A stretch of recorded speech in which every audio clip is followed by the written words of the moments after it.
अस्सलाम वालेकुम dear students, उम्मीद है आप सब खैरियत से होंगे बच्चे।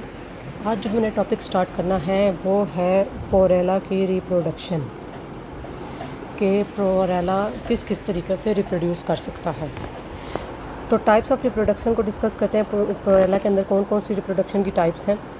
सबसे पहले आती है जी वेजिटेटिव रिप्रोडक्शन और उसके बाद है जी सेक्सुअल रिप्रोडक्शन। मतलब ये दो तरीक़ाकार पाए गए हैं इसके अंदर रिप्रोडक्शन के। सबसे पहले हम सिंपलेस्ट फॉर्म ऑफ रिप्रोडक्शन यानी कि वेजिटेटिव रिप्रोडक्शन को डिस्कस कर लेते हैं।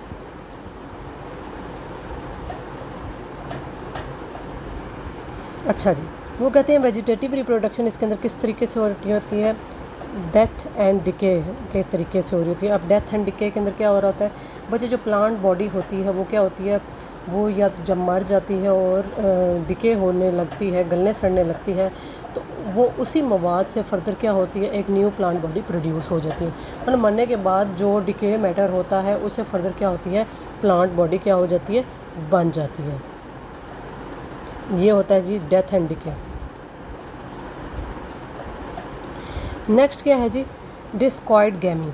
डिस्कॉइड गैमी बच्चे ये भी एक फॉर्म है वेजिटेटिव रिप्रोडक्शन की। इसका क्या होता है, डिस्क की तरह के सेल्स वगैरह जो मौजूद होते हैं वो क्या बनाते हैं, आपके पास गैमी की फॉर्मेशन करते हैं। मतलब डिस्कॉइड किस्म के गैमीज मौजूद होते हैं जिसके ज़रिए क्या हो रही होती है, आपके पास प्लांट बॉडी दोबारा से बन रही होती है।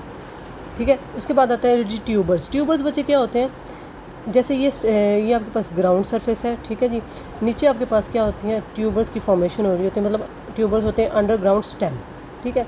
इसके अंदर ही फूड कंजर्व हो रहा होता है और हर किस्म के न्यूट्रिएंट्स इसके अंदर मौजूद होते हैं। यही फर्दर इन्वॉल्व होता है इसकी फॉर्मेशन के अंदर, न्यू प्लांट बॉडी की फॉर्मेशन के अंदर। तो ये तीन तरीक़ाकार थे किसके, आपके पास वेजिटेटिव रिप्रोडक्शन के। नेक्स्ट हम डिटेल में डिस्कस करेंगे सेक्सुअल रिप्रोडक्शन किस किस तरीके से हो रही होती है पोरेला के अंदर। हाँ जी, सेक्सुअल रिप्रोडक्शन को डिस्कस करें अगर हम, सेक्सुअल रिप्रोडक्शन, ठीक है। सेक्सुअल रिप्रोडक्शन के अंदर सबसे पहले वो पॉइंट जो कह रहे हैं वो है कि जी ये ज़्यादातर क्या होते हैं, डाइशियस होते हैं। मतलब जो पोरेला की स्पीशीज़ होती हैं वो ज़्यादातर क्या होती हैं, डाइशियस होती हैं। और सिर्फ एक स्पीशी ऐसी है जो मोनोइशियस होती है। अब डाइशियस और मोनोइशियस होता क्या है, डाइशियस बच्चे ऐसे प्लांट होते हैं जिसके अंदर मेल पार्ट और फीमेल पार्ट जो है वो क्या है जी, डिफरेंट प्लांट के ऊपर मौजूद होता है।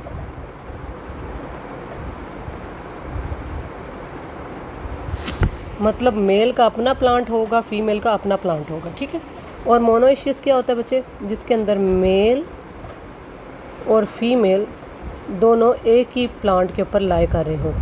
मतलब एक पौधा है, सपोज़ करें ये एक पौधा है, एक साइड पे मेल है, दूसरी साइड पे फीमेल है, प्लांट ये एक ही है, ठीक है। और यहाँ पे क्या हो गया, एक पौधा है, एक पौधा ये है, एक पौधा ये है, इसके ऊपर मेल लाई कर रहा है और इसके ऊपर फीमेल लाई कर रहा है। तो ये क्या कहलाएंगे जी, ये डाइशियस कहलाएंगे। और ऐसे वाले प्लांट क्या कहलाएंगे, मोनोइशियस कहलाएंगे, ठीक है जी। वो कहते हैं सेक्सुअल रिप्रोडक्शन के अंदर जनरेशंस इन्वॉल्व होती हैं, ठीक है। अब जनरेशन कौन कौन सी होती है ये आपको पता है, बड़ा कॉमन सा बात है। हम पीछे भी जनरेशंस के बारे में पढ़ के आ रहे हैं, रिप्रोडक्शन के बारे में पढ़ के आ रहे हैं। वो यहाँ पे उन्होंने जिक्र किया है कि दो किस्म की जनरेशन इन्वॉल्व होती हैं, गेमीटोफिटिक जनरेशन और स्पोरोफिटिक जनरेशन, जिसको हम गेमीटोफाइट और स्पोरोफाइट भी कहते हैं। गेमीटोफाइट को गेमीटोफाइट क्यों कहते हैं, क्योंकि ये गैमिट्स की फॉर्मेशन का होता है। और स्पोरोफाइट को स्पोरोफाइट क्यों कहते हैं, क्योंकि स्पोर्स की फॉर्मेशन का होता है। तो सबसे पहले हम डिस्कस करेंगे गेमीटोफाइट को। क्या वो कहते हैं, जो गेमीटोफाइट है उसके अंदर आपके पास 2 पार्ट्स होते हैं, मेल पार्ट और फीमेल पार्ट। मेल पार्ट को आप एंथरीडिया कहते हैं, फीमेल पार्ट को आप आर्चिगोनिया कहते हैं। तो सबसे पहले हम मेल पार्ट को डिस्कस कर लेंगे। क्या कहते हैं, जो मेल पार्ट होता है वो साइज़ में छोटा होता है, इसकी लेटरल ब्रांचेस होती हैं, लेटरल ब्रांचेस के ऊपर मतलब ये मौजूद होता है। अब वो क्या होता है, सपोज़ करेंगे आपके पास प्लांट है, ठीक है, इसकी फर्दर आगे क्या निकल रही है, ब्रांचेस निकल रही हैं। ये जो ब्रांचेस हैं ये लेटरल ब्रांचेस कहलाती हैं। और इसकी यहाँ पे टिप के ऊपर क्या होती हैं, आपके पास मेल जो पार्ट है वो मौजूद होता है, ठीक है जी। मतलब ये आपके पास क्या आ गया जी, ये मेल पार्ट आ गया। और ये जो ब्रांचेस जा रही हैं यहाँ से, ये आपके पास क्या है जी, लेटर ब्रांचेस हैं। वो कहते हैं जो मेल पार्ट है वो कवर्ड होता है ब्रैक्ट्स से। ब्रैक्ट्स बच्चे क्या होते हैं, छोटे छोटे लीव्स होते हैं, उसको हम ब्रैक्ट्स कहते हैं। लेट से ये आपके पास क्या है जी, मेल पार्ट है, ठीक है। सपोज़ करें, अभी स्पेसिफिक डायग्राम नहीं बना रही, सिर्फ आपको एक्सप्लेन करने के लिए। इसके इर्द गिर्द क्या होता है, ब्रैक्ट्स प्रेजेंट होते हैं, ठीक है। इसको कवर किया होता है ब्रैक्ट्स ने। ये ब्रैक्ट्स क्या हैं, लीव्स होते हैं छोटे छोटे साइज़ के, क्लियर। फिर वो क्या कहते हैं, ये साइज़ में बहुत ज़्यादा होते हैं, ठीक है, लार्जर होते हैं नंबर के अंदर, और ग्लोबुलर शेप के होते हैं, ठीक है, राउंडेड शेप टाइप के ये इसके स्ट्रक्चर मौजूद होते हैं। अब वो कहते हैं डेवलपमेंट किस तरह से हो रही है मेल पार्ट की। मेल पार्ट, अब बच्चे जब भी कोई डेवलपमेंट होनी होती है, वो एक छोटे से बड़े की तरफ जाता है ना, एक ज़रा मिल के ही समुंदर बनाता है ना, इसी तरह से ज़रा ही मिल के फर्दर क्या बनाएगा, एक प्लांट बॉडी बना देगा। तो डेवलपमेंट स्टार्ट होती है एक सिंगल पर्टिकुलर सेल से, ठीक है। हाँ जी, एक सिंगल मेल सेल होता है। वो जो मेल सेल होता है वो फर्दर क्या करता है, डिवाइड करता है और 2 सेल्स बना देता है, अपर सेल और लोअर सेल। अपर सेल क्या बना देता है आपके पास, एंथ्रीडियल मदर सेल, ठीक है, और लोअर सेल आपके पास नीचे वाला सेल क्या बना देता है, स्टॉक बना देता है, मतलब डंडी सी बना देता है। प्लांट बॉडी के नीचे आपको पता है डंडी सी होती है जिसने उसको सपोर्ट किया होता है। तो लोअर सेल की तो बात यहाँ ही ख़त्म होगी कि नीचे वाले सेल में क्या बना दी, डंडी बना दी, स्टॉक बना दी। अब जो काम हो रहा होगा ना वो ऊपर वाले सेल के अंदर हो रहा होगा, ज़ाहिर सी बात है, उसने पूरी फॉर्मेशन करनी है प्लांट की। ऊपर वाला जो सेल है वो एंथ्रीडियल मदर सेल बनाता है, ठीक है। जो एंथ्रीडियल मदर सेल है ना, ये वर्टिकली क्या करता है, डिवाइड करता है। वर्टिकली डिवीजन क्या होती है बच्चे, जो इस तरह की डिवीजन हो रही थी उसको हम क्या कहते हैं, वर्टिकली डिवीजन हो रही होती है, वर्टिकल डिवीजन कहलाती है, ठीक है। अब ये वर्टिकल डिवीजन करके 2 सेल्स बना देता है, एक सेल ये और दूसरा सेल ये, ठीक हो गया। अब वो कहते हैं ये जो डिवीज़न करके 2 सेल्स की फॉर्मेशन हुई है, ये दोनों सेल फर्दर डिवाइड करके क्या बना देते हैं, 2 और सेल बना देते हैं बाहर की तरफ। मतलब अब जो नए सेल बने हैं, एक ये है, एक ये है, ठीक है, one is this and this is another one. अब जो अंदर वाले सेल होते हैं, मतलब कि जो ये वाले सेल हैं, ये ऐसे के ऐसे ही रहते हैं, लेकिन जो बाहर वाले सेल, जो नए सेल हमारे पास बने थे, ये क्या बना देते हैं, ये फर्दर डिवाइड हो जाते हैं और डिवाइड करके ये बना देते हैं जैकेट। और जैकेट कंपोज्ड होती है हमारे पास 8 सेल्स पे। मतलब बाहर वाले 2 सेल डिवाइड किए और उन्होंने क्या बना दी, ये जैकेट बना दी, ये जो आपको नेक्स्ट डायग्राम में शो की गई है, ठीक है जी बच्चे। ये 8 सेल से कंप्लीट। अब जो अंदर वाले हमारे पास सेल थे, ये वाले, ठीक है, वो क्या कहते हैं जी, ये दोनों डिवाइड करते हैं और प्राइमरी एंड्रोगोनियल सेल बना देते हैं। एंड्रोगोनिया हमने पढ़ा है कि मेल पार्ट को कहते हैं, ठीक है। अब वो प्राइमरी एंड्रोगोनियल सेल बना देते हैं, मतलब वो क्या कहते हैं, एंड्रोसाइट मदर सेल बना देते हैं।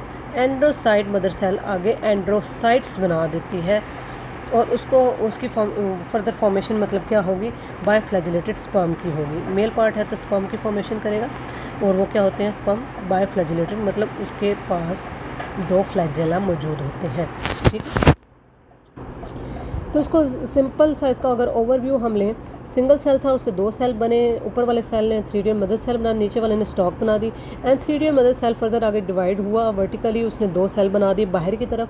तो वो जो 2 सेल बाहर की तरफ थे, उन्होंने आगे 8 सेल बना के क्या बना दी, जैकेट सेल बना दी। और अंदर वाले 2 सेल क्या हुए, वो डिवाइड हुए, उन्होंने क्या बना दिया, एंड्रोसाइट मदर सेल बना दिया। एंड्रोसाइट मदर सेल ने, माँ ने आगे बच्चों का पैदा किया, मतलब एंड्रोसाइट्स को पैदा कर लिया, जो कि बायोफ्लैजिलेटेड स्पर्म है, ठीक है। नीचे इसकी डायग्राम ये शो की गई है आपको। ये क्या है जी, एंड्रोसाइट मदर सेल है, इसके अंदर ये एंड्रोसाइट्स प्रोड्यूस हो रहे हैं, वॉल रप्चर हुई, ठीक है, जैकेट वॉल ये रप्चर हुई और इसके अंदर से ये स्पर्म्स निकल रहे हैं, जो कि क्या है, बायोफ्लैजिलेटेड है, इस तरह का स्ट्रक्चर है, ठीक है। ये देखें जी, कुछ इस तरह का स्ट्रक्चर है, ठीक है बच्चे। तो ये थी मेल पार्ट की डिवीज़न। नेक्स्ट हम देखते हैं फीमेल पार्ट को। जी बच्चे, जो फीमेल पार्ट है वो लार्जर होता है मेल की निस्बत। ब्रांच की एपिक्स के ऊपर मतलब टिप के ऊपर ये प्रेजेंट होता है, गुच्छों की फॉर्म में पाया जाता है। इसको भी ब्रैक्ट्स ने कवर किया होता है और इसके अंदर जो पेरियंथ होती है वो कंपेनुलेट होती है। अब कंपेनुलेट पेरियंथ क्या होती है, मतलब सपोज करेंगे आपके पास फीमेल पार्ट है, ठीक है, इसके इर्द गिर्द जो अरेंजमेंट हुई हुई है लीव्स की वो किसकी फॉर्म में, एक बेल की फॉर्म में, घंटी की फॉर्म में लीव्स अरेंज हुए हैं इसके इर्द गिर्द। मतलब आप कह लें इसके इर्द गिर्द जो लीव की अरेंजमेंट हुई है वो इस तरह घंटी की फॉर्म में हुई हुई है। सारे पत्तों ने इसको इस तरह से कवर किया हुआ है, एक घंटी नुमा बना के स्ट्रक्चर, ठीक है। तो ये क्या है जी, कैम्पेनुलेट पेरियंथ कहलाती है।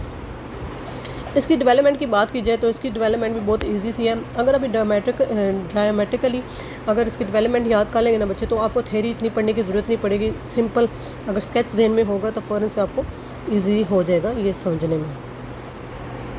हाँ जी, जो फीमेल पार्ट है वो भी आपके पास डेवलपमेंट किस तरह से हो रही है, एक सिंगल सेल से हो रही है। एक सेल होता है, एक सेल डिवाइड करता है, 2 सेल बना देता है। बाहर वाला हिस्सा, अंदर वाला हिस्सा, ये अपर पार्ट और लोअर पार्ट। लोअर पार्ट ने तो स्टॉक बना दी, ये स्टॉक बना दी, ठीक है। अपर पार्ट ने क्या बनाया, आर्चिगोनियल मदर सेल। जैसे मेल के अंदर एंथ्रीडियल मदर सेल बना था तो यहाँ पे क्या बन गया, archegonial mother cell. Archegonial mother cell further divide हुआ और इसने 3 सेल्स बना दिए, ठीक है, 3 सेल्स बना दिए। इन 3 में से जो 2 हैं वो पेरिफेरल सेल हैं बच्चे। पेरिफेरल सेल जो आउटसाइड पे प्रेजेंट हो, मतलब जो कहाँ प्रेजेंट हो, बाउंड्री पे प्रेजेंट हो। और दरमियान में क्या होता है, प्राइमरी एक्सियल सेल। हाँ जी, फर्दर क्या होगा, जो पेरिफेरल सेल होंगे मतलब जो पेरिफेरी पे सेल मौजूद थे वो क्या कर देंगे, वो आपके पास बना देंगे एक आउटर कवर, ठीक है। पेरिफेरल सेल्स बना देंगे मिलके क्या, आउटर कवर। मतलब ये पेरिफेरल सेल जो 2 थे वो डिवाइड होकर उन्होंने 5 पेरिफेरल सेल बना दिए और एक कवरिंग टाइप बना दी यहाँ पे, ये जो आपको नज़र आ रही है। और प्री एक्सियल सेल या प्राइमरी एक्सियल सेल ने क्या बना दिया, फॉर्मेशन कर दी एक्सियल सेल की। फर्दर क्या होता है जी, जो एक्सियल सेल होता है वो फर्दर 2 सेल के अंदर डिवाइड हो जाता है, एक प्राइमरी कैनाल सेल और दूसरा प्राइमरी वेंट्रल सेल, ठीक है। अब जो प्राइमरी कैनाल सेल है वो 2 चीज़ें बना देता है, एक तो कवर सेल और दूसरा क्या बना देता है आपके पास, फॉर्मेशन करता है नेक की, ठीक है। और जो आपके पास दूसरा प्राइमरी वेंट्रल सेल है वो वेंट्रल सेल की फॉर्मेशन कर देता है। इस वेंट्रल सेल के अंदर ही क्या होता है, एग की फॉर्मेशन हो रही होती है। अब हमारे पास क्या बन गया, एग भी बन गया और हमारे पास स्पर्म भी बन गया। अब होनी है क्या, फर्टिलाइजेशन। हाँ जी, तो ये आपके हमारे पास आया था क्या, स्पर्म, जो कि बायोफ्लैजिलेटेड था, मतलब 2 फ्लैजिला इसके पास मौजूद है, एक ये और एक ये, ठीक है। ये आया किधर, फीमेल के पास आया, अंदर गया, एग के साथ मिला और क्या होगी, फर्टिलाइजेशन होगी इनमें, ठीक है। और क्या बन गया, स्पर्म और एग के मिलने से ओस्फोर बन गया, ठीक है जी। ये थी हमारे पास बच्चे गेमेटोफाइट जनरेशन। नेक्स्ट है हमारे पास स्पोरोफिटिक जनरेशन, इसके अंदर किस तरह से हो रही है। स्पोरोफाइट या स्पोरोफिटिक जनरेशन क्या होता है, जिसके अंदर स्पोर्स की प्रोडक्शन आ रही हो, ठीक है। ये क्या है जी, ये डिप्लॉयड है। इसके अंदर कौन कौन से पार्ट्स इन्वॉल्व हैं, मतलब स्पोरोफाइट के अंदर कौन कौन से पार्ट्स इन्वॉल्व हैं बच्चे। हेडिंग बिल्कुल इस तरह ही देनी है ताकि एक अच्छा इम्पैक्ट पड़े प्रेजेंटेशन के लिहाज से। इसके पास 3 मेन पार्ट्स है, फुट, सेटा और कैप्सूल। फुट क्या करता है, एब्जॉर्ब करता है पानी को, ठीक है, और इसको हम क्या कहते हैं, सूडो फुट कह देते हैं, ठीक है। आपसे पूछा भी जा सकता है सूडो फुट क्या होता है, तो सूडो फुट आप कह सकते हैं पोरेला के अंदर फुट लाइक स्ट्रक्चर मौजूद होता है जो कि वाटर को एब्जॉर्ब कर रहा होता है, उसको सूडो फुट कहा जाता है, ठीक है। नेक्स्ट आपके पास जो पार्ट है वो है जी सेटा।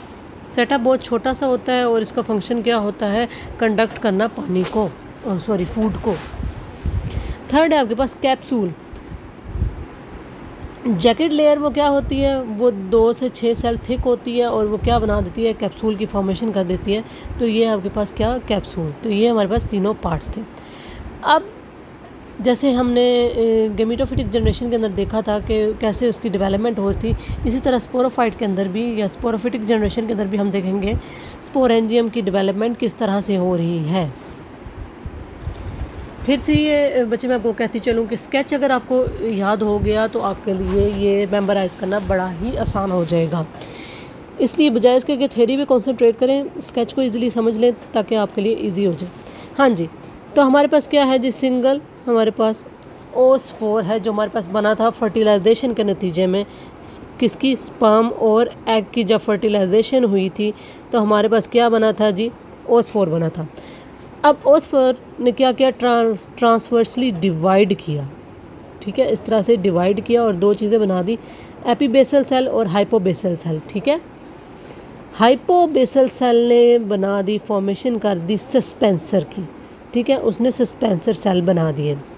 और जो एपीबेसल सेल था वो फर्दर क्या हुआ, वो भी ट्रांसवर्स डिवाइड हुआ और उसने क्या की, उसने फॉर्मेशन कर दी, किसकी, कैप्सूल की फॉर्मेशन कर दी। और क्या बना दिया उसने, फुट और सेटा की भी फॉर्मेशन कर दी। और ये आपको पता चल रहा है, ये नीचे वाला जो सेल था जो हाइपोबेसल था उसने क्या, सस्पेंसर बनाए थे। अच्छा, अब क्या होता है हमारे पास जो कैप्सूल बना है वो क्या होता है, वो दो लेयर्स बना देता है। कौन कौन सी दो लेयर्स, एक बाहर वाली लेयर और एक अंदर वाली लेयर। कैप्सूल ने, दोबारा मैं कह रही हूँ, कैप्सूल ने बनाई दो लेयर्स, बाहर वाली लेयर और अंदर वाली लेयर। बाहर वाली लेयर को हम क्या कह देते हैं जी, एम्फीथीसियम, और अंदर वाली लेयर को हम क्या कह देते हैं, एंडोथीसियम, ठीक है। जो एपिथीसियम है वो उसने क्या बना देनी है, जैकेट बना देनी है, और वो जो जैकेट है वो 2 से 6 सेल थिक होगी, ठीक है। और जो अंदर वाली लेयर है यानी कि जो एंडोथीसियम है उसने क्या, वो किसके तौर पे एक्ट करेगा, वो आर्चिस्पोरियम के तौर पे एक्ट करेगा। और वो फिर वो आर्चिस्पोरियम के तौर पे जो एक्ट कर रहा होगा वो स्पोरोजीनस मदर सेल बना देगा और क्या करेगा, फर्दर मियोसिस करेगा। और जब वो मियोसिस करेगा तो उसके पास टेट्राड स्पोर प्रोड्यूस हो जाएंगे, मतलब इस तरह के स्पोर जो कि अटैच हुए होंगे, मतलब 1 2 3 ये, और एक चौथा इसकी पिछली साइड पे मौजूद होगा, ठीक है। इस किस्म के स्पोर्स की प्रोडक्शन ये करेगा, ठीक हो गया। अच्छा बच्चे, कोई सेल, कुछ सेल्स ऐसे होते हैं जिसके अंदर ना मियोसिस नहीं हो रही होती, तो वो क्या बना देते हैं, जहाँ पे जिन सेल्स के अंदर मियोसिस नहीं हो रही होती वो इलोंगेटेड से स्ट्रक्चर बना रहा होता है जिसको हम इलेटर्स कह देते हैं, ठीक है। अब इस सारे को इस डायग्राम से ज़रा समझिएगा। हमारे पास फर्स्ट ऑफ ऑल क्या हुआ था, अगर हम इसको दोबारा से एक दफ़ा ब्रीफ करें। हाँ जी, तो हमारे पास OS4 ने डिवाइड किया और उसने क्या बना दिया, उसने 2 सेल बना दिए। हमारे पास एपीबेसल सेल और हाइपोबेसल सेल। एपीबेसल सेल ने सिंपली सस्पेंसर बना दिए जो कि आपको इस डायग्राम के अंदर नज़र आ रहे हैं, ये देखें, ये हैं जी सस्पेंसर्स, ठीक है, सस्पेंसर बना दिए। और जबकि एपीबेसल सेल ने हमारे पास फर्दर डिवाइड हुआ और उसने कैप्सूल बनाया, फुट और सेटा की फॉर्मेशन की। जो कैप्सूल है वो फर्दर डिवाइड हुआ और उसने क्या बना दिए, आउटर इनर वॉल बना दी, आउटर वॉल ने जैकेट बना दी और इनर वॉल ने क्या बना दिए, हमारे पास स्पोरोजीनियस मदर सेल बना दी, जिसके फर्दर आपके पास मियोसिस हुई और हमारे पास टेट्राड स्पोर प्रेजेंट प्रोड्यूस हुए। अब आप देखो तो ये बच्चे, ये कैप्सूल की फॉर्मेशन हो गई है, ठीक है। और अंदर ये जो टेट्राड बने हैं ये वो है, ठीक है जी, ये टेट्राड वाला स्ट्रक्चर है, टेट्राड स्पोर। और कुछ ऐसे थे जिनके अंदर मियोसिस नहीं हुई तो उन्होंने ये इलोंगेटेड से स्ट्रक्चर बना दी जिसको हमने इलेटर्स कहा है। क्या कहा है इनको जी, इलेटर्स कहा है, ठीक है। और ये आपके पास फॉर्मेशन हो रही है सेटा की, ठीक है। इधर बाहर की तरफ एक और स्ट्रक्चर मौजूद होता है जिसको हम कह रहे होते हैं बच्चे क्लेप्ट्रा, ठीक है, आउटर कवरिंग टाइप जी। तो अब डेवलपमेंट तो होगी, अब जर्मिनेशन देख लेते हैं, स्पोर की जर्मिनेशन किस तरह से हो रही है। बच्चे ये हैप्लाइड स्पोर्स होते हैं जो हमारे पास प्रोड्यूस हुए हैं। अब हैप्लाइड क्यों होते हैं, क्योंकि इसके अंदर मियोसिस हुई भी होती है, इस वजह से इनको हैप्लाइड स्पोर्स कहा जा रहा है। ये जो स्पोर्स हैं ये स्ट्रक्चर प्रोड्यूस करते हैं जिसको हम क्या कहते हैं, प्रोटोनीमा कहते हैं। प्रोटोनीमा, अब बेसिकली क्या हो रहा था, आपके पास ये जो स्पोर प्रोड्यूस हुआ है इसने ये इस तरह का इलोंगेटेड सा स्ट्रक्चर बनाने लग गए, इसको हम प्रोटोनीमा कहते हैं। इसके अंदर दो चीज़ें हो रही होती हैं, जो दो चीज़ें मौजूद होती हैं। एक होता है टर्मिनल एंड, ठीक है, टर्मिनल एंड डिवाइड करके क्या बना रहा होता है, आपके पास थैलोस बॉडी बना रहा होता है, ठीक है, थैलस वाला स्ट्रक्चर बना रहा होता है। और दूसरी क्या चीज़ होती है प्रोटोनीमा के अंदर, फोलियोस प्लांट बना रहा होता है, ठीक है। और वो जो फोलियोस प्लांट है वो क्या कर रहा होता है, स्टेम और लीव्स की फॉर्मेशन कर रहा होता है, हाँ जी, तो अब ये क्या हो गया जी, उसकी जर्मिनेशन भी होगी। अब ये लाइफ साइकिल का ओवरव्यू स्केच है, ये आपको दिया गया है। हाँ जी, तो इसमें क्या हो रहा है, आपके पास हमारे पास पोरेला मौजूद है। वेजिटेटिव रिप्रोडक्शन हमने 3 तरीके से की थी, वो हमने ऑलरेडी डिस्कस कर लिया है वेजिटेटिव रिप्रोडक्शन को। अब ये हमारे पास बाकी जो रिप्रोडक्शन हो रही है, ये उसको हम डिस्कस करते हैं। जो पोरेला है, इसके पास क्या होता है जी, मेल प्लांट भी होता है और फीमेल पार्ट भी होता है। फीमेल पार्ट को आर्चिगोनियम कहते हैं, मेल पार्ट को एंथ्रीडियम कहते हैं। आर्चिगोनियम यानी कि फ़ीमेल एग बनाता है, और जो मेल पार्ट होता है वो स्पर्म की फॉर्मेशन कर रहा होता है। स्पर्म और एग आपस में मिलते हैं तो फर्टिलाइजेशन होती है, ओ स्पोर बन जाता है। ठीक है, यहाँ तक हमारे पास क्या हो गया, हमारे पास गेमीटोफिटिक जनरेशन होगी कंप्लीट। नेक्स्ट जो ओ स्पोर है उसने डेवलप करना है, वो क्या बना देता है, वो एम्ब्रियो बना देता है। एम्ब्रियो फॉर्मेशन कर देता है स्पोरोगोनियम की। स्पोरोगोनियम मदर सेल आगे प्रोड्यूस हो जाते हैं। स्पोरोगोनियम मदर सेल मियोसिस करवाते हैं, मियोसिस के ज़रिए हमारे पास क्या प्रोड्यूस हो जाते हैं, स्पोर्स प्रोड्यूस हो जाते हैं। तो ये हमारे पास क्या होगी, स्पोरोफिटिक जनरेशन।